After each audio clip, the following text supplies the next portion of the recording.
Coordination compounds. Transition metal जिनके पास भी vacant D orbital होती है वो as a central metal atom use होता है, और ये सेंट्रल मेटल एटम अपनी वैकेंट डी ऑर्बिटल प्रोवाइड करती है इलेक्ट्रॉन को ऑक्यूपाई करने के लिए।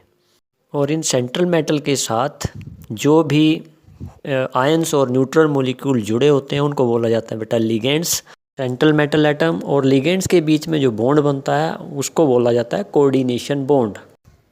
अब जो लिगेंड्स होते हैं वो या तो न्यूट्रल मॉलिक्यूल होते हैं जिनके पास लोन पेयर ऑफ इलेक्ट्रॉन पाए जाते हैं, या वो ज़्यादातर नेगेटिवली चार्ज्ड आयंस होते हैं।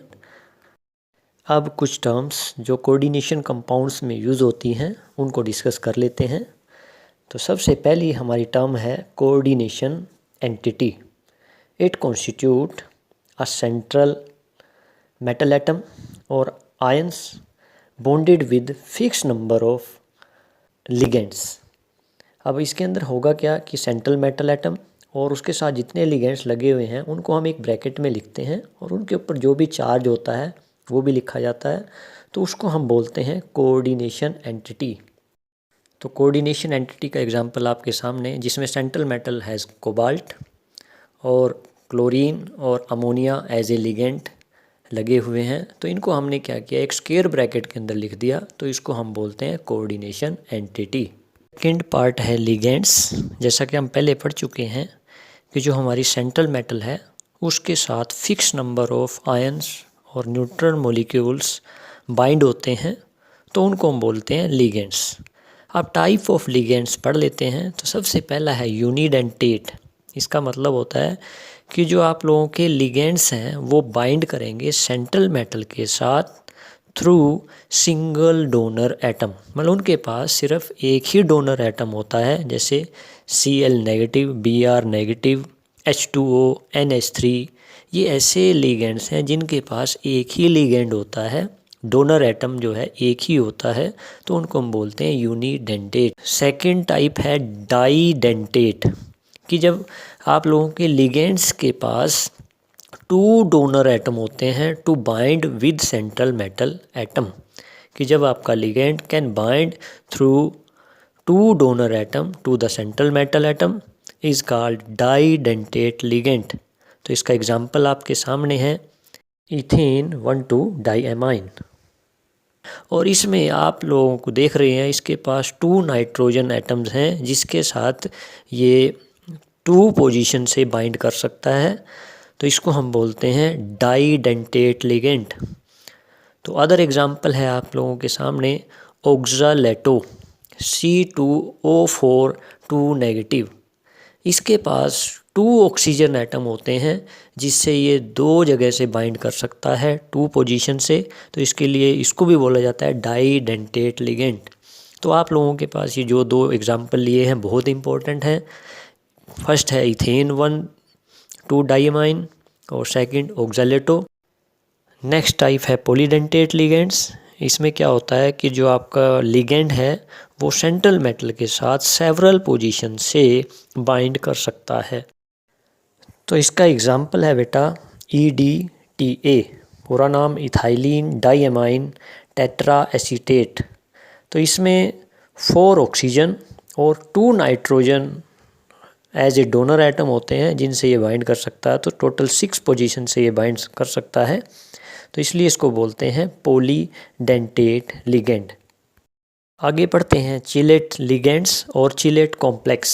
अब अभी हमने पढ़ा है डाईडेंटेट 2 पोजीशन से बाइंड कर सकता है, पॉलीडेंटेट सेवरल पोजीशन से बाइंड कर सकता है।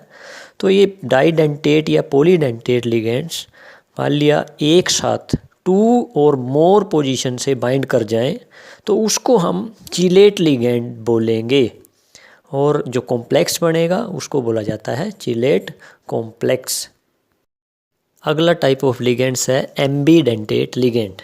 तो ligands having 2 donor atoms but they can bind either one of them are called ambidentate ligand. मतलब लिगेंड्स के पास 2 डोनर एटम होते हैं लेकिन एक बार में वो एक ही डोनर एटम के साथ बाइंड करता है, तो उसको हम बोलते हैं ambidentate ligand.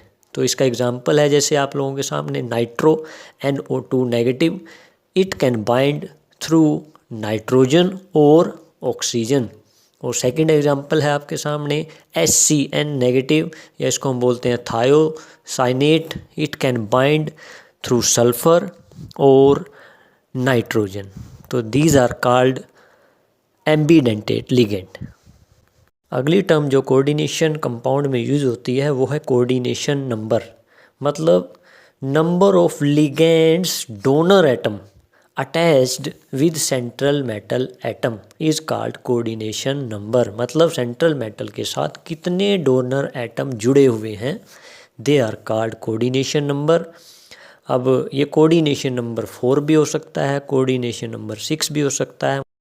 For example platinum Cl6, इसमें सेंट्रल मेटल प्लेटिनम और 6 लिगेंड्स लगे हुए हैं, तो 6 ही डोनर एटम है, तो इसका कोऑर्डिनेशन नंबर होगा 6। ऐसे ही सेकंड एग्जांपल आयरन, और इसके साथ C2O4 3 लगे हुए हैं, मतलब इसके साथ 3 लिगेंड्स हैं, तो इसका कोऑर्डिनेशन नंबर 3 नहीं होगा, क्योंकि आप लोगों का जो लिगेंड है वो डाइडेंटेट है, तो डोनर एटम 6 होंगे, तो इसलिए कोऑर्डिनेशन नंबर भी 6 होगा। अगली टर्म है कोऑर्डिनेशन स्पीयर। तो इसमें क्या होता है बेटा, सेंट्रल मेटल एटम और जो लिगेंड्स हैं उनको एनक्लोज्ड कर देते हैं हम स्क्वायर ब्रैकेट के अंदर, और जो चार्ज होता है उसके ऊपर लिखा जाता है, तो उस ब्रैकेट के अंदर सेंट्रल मेटल एटम और लिगेंड्स लिखे जाते हैं, तो उसको हमें दूसरा नाम दिया जाता है कोऑर्डिनेशन स्पीयर। और एक बात नोट करनी है बेटा, जो कोऑर्डिनेशन स्पीयर, इसमें जो सेंट्रल मेटल एटम और जो लिगेंड्स हैं उनको हम स्क्वायर ब्रैकेट में क्लोज करते हैं, तो ये एक आयन की तरह व्यवहार करता है। इसमें ऐसा नहीं है कि आप लोगों के सेंट्रल मेटल के और जो लिगेंड्स हैं वो अलग अलग आयन बनाएंगे।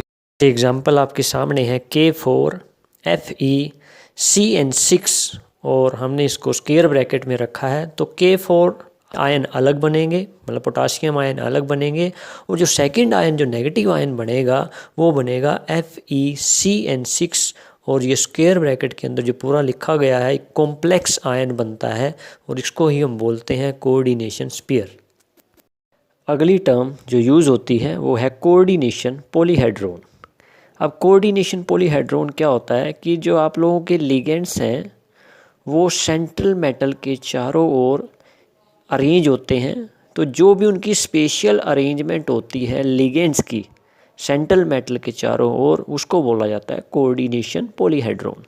मतलब जो आप लोगों के लिगेंड्स हैं बेटा वो ऐसे ही अरेंज नहीं होते, उनकी एक स्पेशल अरेंजमेंट होती है। उस अरेंजमेंट में उनके बीच में जो रिपल्शन होती है वो बहुत कम रह जाती है, मतलब वो मैक्सिमम ए पार्ट होते हैं, ताकि उनके बीच में रिपल्शन है वो कम से कम रहे और वो ज़्यादा से ज़्यादा स्टेबिलिटी गेन कर सकें। कोऑर्डिनेशन कंपाउंड्स हैं उसमें 3 कॉमन स्पेशल अरेंजमेंट्स होती हैं। फर्स्ट होती है ऑक्टाहेड्रल अरेंजमेंट, सेकंड है टेट्राहेड्रल अरेंजमेंट, और थर्ड होती है स्क्वायर प्लेनर अरेंजमेंट। तो ऑक्टाहेड्रल अरेंजमेंट किस में होती है, जिसमें 6 लिगेंड्स होते हैं। जैसे आप लोगों के सामने एक एग्जांपल है cobalt as a central metal, और इसमें 6 लिगेंड्स लगे हुए हैं NH3।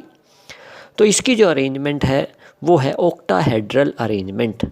तो इसमें 6 के 6 जो आप लोगों के लिगेंड्स हैं वो मैक्सिमम ए पार्ट होते हैं, मतलब मैक्सिमम दूरी पर होते हैं, जिससे उनके बीच में रिपल्शन कम से कम होती है।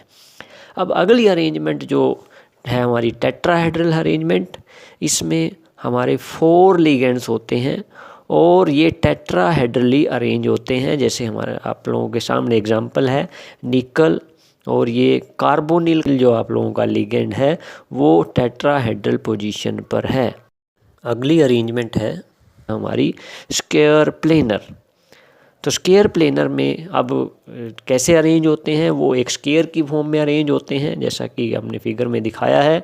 और इसका एग्जांपल है आप लोगों के सामने प्लेटिनम, और ये इथाइलिन डाईएमाइन या इथेन 1,2 डाईएमाइन जो आप लोगों का डाइडेंटेट लिगेंड है उसके साथ जुड़ा हुआ है। तो इनकी जो अरेंजमेंट है वो है स्क्वायर प्लेनर। तो ये थी बेटा कुछ इम्पोर्टेंट टर्म्स जो कोऑर्डिनेशन कंपाउंड्स में यूज़ होती हैं। आज के लिए इतना ही। अगली वीडियो में हम पढ़ेंगे oxidation of central metal atom and IUPAC nomenclature of coordination compounds. Thank you.